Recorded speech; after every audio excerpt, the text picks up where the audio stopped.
Hello, I'm replacing my leaf spring bushings, chassis bushings that are inside the chassis.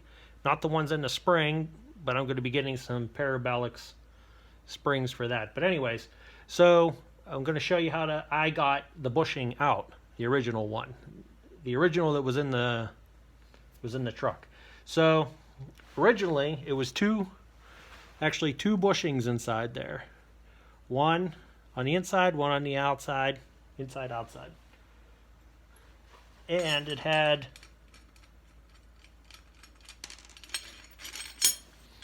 a piece of rubber inside and a metal sleeve is inside of this sleeve here.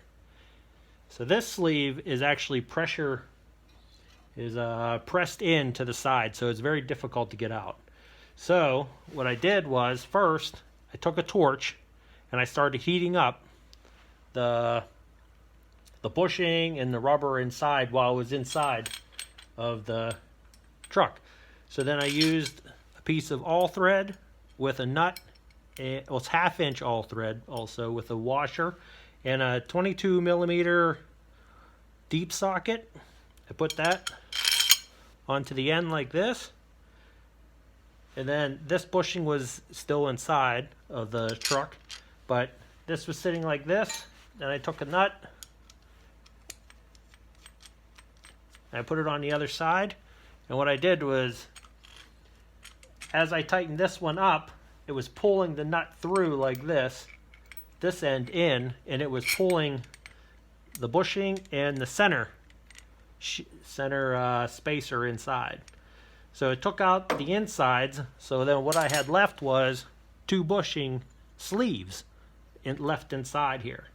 So as you could see, the hacksaw, what I did was I put the hacksaw in and I flipped the blade over so then I could move it like back and forth like this against the edge of the bushing sleeve that's inside here. So what I did is I just did it for a while, then checked it, did it for a while because I didn't want to cut into the chassis itself. So I kept on cutting it, but then I noticed that it was smooth until it started actually breaking through the edge. So then I could felt the hacksaw getting more difficult to move. So then I slowed down and did a little bit less and less, and then I started seeing that it was actually breaking through. It was two different colors from the chassis and the bushing. So what was next is I sharpened up a chisel, and I took a chisel and I got inside there and I started hammering it, and you could see it curled up the edge there. So as it curled up, it moved it up, and then I kept on pounding. And then it slid through and it hit the other bushing out, and you can see there's a slit in it, but it's not